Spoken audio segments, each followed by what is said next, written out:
Hello and welcome to Family Matters, a program designed to look into and solve problems affecting families.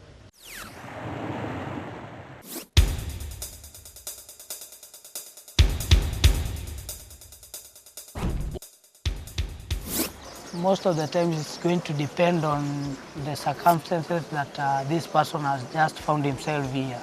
Because you will find that some of them, they come here innocently. Some of them come here while having committed the crime in question. So those people who have just found themselves here innocently, most of the time they are the ones who have a lot of problems, especially to accept the fact that they are in prison. So what we usually do, or what counselors are supposed to do mostly, is to tell these people to accept the situation as it is first, because if at all you're not going to accept the situation, then it is going to be very hard for you to know how to maybe come out of that or to bear. First of all, I would like to explain that when you talk of counseling, actually it's a helping relationship between a counselor and a counselee, whereby you help somebody to identify or realize his problem and actually how he can deal with this problem. So as a counselor, we don't actually solve a problem, but we have that relationship whereby we try maybe to reach somebody to realize his problem and on how he can come out of his problem. So actually the problem or the answer is with the person whom you are dealing with or your client. It's not with you. So as a counselor, you just direct somebody, you just give advices, or you just sit down and talk about the problem and maybe try to give a channel on how one can identify his problem. At times it's very technical, but you have to face the challenge, because there are many challenges when it comes to the field of counseling. Because let me say, especially in this place, not all people who accept themselves, because it takes time actually for one to accept himself. Because as I've said that many of them, they come here being stressed because maybe it was a family matters whereby there was conflict between the family, and somebody found himself in. In fact, we have so many cases whereby somebody is brought here by his father, by his maybe the relatives, maybe because of the shamba. Watu wengi hujiuliza, lakini watu wengi kwa sababu duniani hawataki kujua maana ya moyo wao. Sana sana watu wanaangalia, wanatazama tu maisha yao ya kimwili ya nje, lakini chanzo cha kila shida duniani ni moyo. Moyo wa mwanadamu ndio chanzo, kwa sababu mwanadamu si wa nje tunaona. Wakati mtu amekufa, amefariki, wakati tuko na msoga wake ama maiti yake, watu wakitunasemanga mtu fulani alienda. Kwa mfano mimi Derry, kuna siku nitafariki. Wakati jamii yangu, wazazi wangu, rafiki zangu wengi watasema Derrick alienda, Derrick aliitwa, Bwana alimuita, lakini tuko na yeye hapa, huu ni maiti tu. Kumaanisha Derrick wa ukweli si wa nje, mbali ni ule wa ndani. Lakini saizi wa nje nimemfurisha suti, nimembamba, nimempondoa, watu wengi wameishi tu wakishughulikia ule mtu wa nje, lakini mtu wa ndani, huyo ndio mtu wa asili, na huyo ndio mtu atasimama katika kiti cha enzi siku ya mwisho ama siku ya hukumu. Sasa walikushika tu? Walishika ngatuna. Hiyo story ikakuja nikakuwa hivi na hivi na hivi na hivi. Sawa, wakakwambia kwa nini unakushika? So, wewe ni mwizi. Ile design nilikuwa nimevaa, walisema ule mtu aliiba alikuwa amevaa hivi. Lakini mambo itakuwa poa. Mambo itakuwa fine. Unajua siku moja kila Mungu amekaa ndani yangu, atakuipa. Thank you. Keep that spirit, eh? Thank you. Safi. Well, you had all for yourself. The people who are speaking with today, most of them are people who have been convicted with robbery, with violence, and these people have been given a life sentence. Thankfully, in Kenya, the law of hanging one was revoked, and so today they have to serve a life sentence. They've tried to appeal, but some of them to no avail. But they have this strong conviction and they have this strong faith that things will work out. But one thing, or the few things that we can learn from our brothers that we've spoken to, is that this place goes with the motto of rehabilitation and integration, meaning they bring in people to rehabilitate them and then integrate them back to the society. And also the other thing above all things is that these people who live inside, behind these walls, also need love. So if you have your brother or your sister or your neighbor or someone you know who is in a prison, the best thing you could show to these people is love. I think it's high time as a society that we looked at the prisoners as human beings who also need love. He died today. He saw the face of God and love. Would you change? Would you change? And it's high time as the society we looked at the prisoners and knew that behavior can be changed if love was part of it. Walikuwa wanacheza mpira pamoja, wanashikana mikono, wanalala pamoja, wakienda mchezo pamoja. Hawa watoto wote walipendana. Wakati ungeambia Kain kuna siku moja utamuua ndugu yako Habel, Kain angekasirika. Kain angeshangaa sana. Kain hata angekuambia, angekasirika, angekuelewa. Wakati huyo ni kwa sababu Kain hakujua. Yani Kain kutoka mwanzo hakuwa muuaji. Kwa nini Kain mwishowe alimuinukia ndugu yake na akamuua?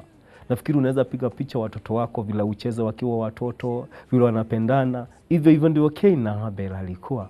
Lakini Kain, hata Abel ukimwambia ndugu yako siku moja atakuwa, Abel angeshangaa. Lakini kuna siku moja wazo ilikuja. Na hii ghadhabu ilikuja kwa nini? Kwa sababu matoleo ya Kain ilikataliwa na Mungu. Wakati huo matoleo ya Kain ilikataliwa, Kain alikasirika. Actually, it's very challenging because we are dealing with one side. But since actually we are supposed to do with both sides of the coin, it's very challenging because now we are confined in this place, and actually we cannot go beyond where we are. But now, since now prison has changed, and we have actually, for instance, now we have welfare officers, we have, on the sides of the church.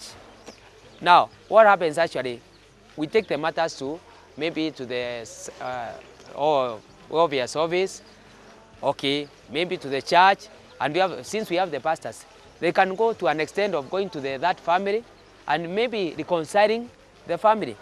And since now, like you have come in as GPS, actually you have a great help to us because you reconcile those families. And people will come to realize that, okay, we took that somebody, maybe our brother, our son to prison, but now he has said that he has forgiven us. We ought also to forgive him and do something to bring that reconciliation in the family. Nazaambia watu wengi, watu leo wako hapa jela, watu wengi wanashababibi zao pale raia. Alafu baada ya kuja hapa jela, inakuwa wale watu wanakosa love na wale watu. Of which wale watu wako hapa ndani, they need love. Wanahitaji upendo mwingi sana. Most of the people ambao wako pale nje kinaweza waambia, wakati watu wanakuja hapa gerezani, msi watu wakosa matumaini na wao. Ukaona maisha ya bwana yako yamefika mwisho, unakuwa kumwasha in this such kind of state. Mtu akuwa so desperate. Kingine sasa waambia, mambo ya kuoleka jo, watu wasare tu kabisa. Mambo ya kuoleka at least watu na kutoka nje wanatoka na ile roho, bado watu wengi kutoka hapa ndani, roho zao bado zikali ngumu. Na ulitoka na mliko mnakaa pamoja, ulikuwa na watoi, inakuwa so hurting. So you can naambia, mwazimu sioleke, goje majamaa wanatoka. Well, she can stay and wait for me because she knows of my past. So I think there should be some, those discouragement, okay, as a human being, because now it's approaching now around this is my 8th year in prison, and so those are many years. And for one to stand and to wait for somebody in prison, it takes God. Watu wengi hapo ndani, watu wakuje kuwaona. Na hiki inakuwa kitu poa. Kitu naweza waambia mko huko nje, kuja muangalie watu wenu hapa ndani. Si kumaanisha ati mtu kwa jela maisha yake yamefika mwisho. Kuja mnaona at least unataka tissue ka sabuni, at least unawapatia moral. Alafu is kind unawashow love. Wanakuwa wana appreciate kuwa wako recognize tena ile kitu ile rejection. Ile spirit rejection inatoka na yule mtu. At least anaona kuna mtu anakea. For the ones who've come to prison, Not all they can say it's doom. Some are grateful because it has been a turning point for them. They have a different life for this experience. What does that tell you who's outside there and think that the prison is the worst place to be at? Would you believe that good can come out of prison? Food for thought. Would you believe that your support really means a lot for the people inside here? Many have been here and have been neglected by their family. They've been neglected and have been left to look for other ways to survive.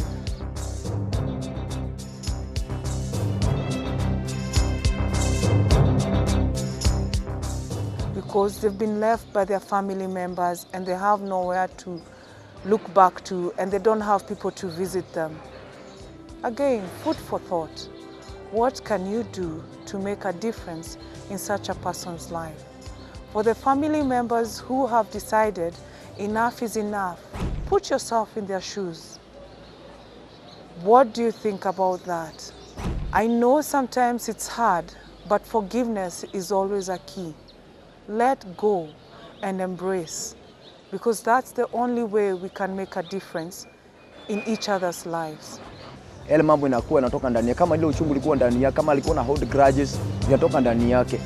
So wakati nina cancel ule mtu, ile kitu inakuwa ni kublock ile jambo ambao lisije likatendeka katika maisha ya yule mtu. The fact of the matter is that we are all human beings, and you have to have those, emotions that.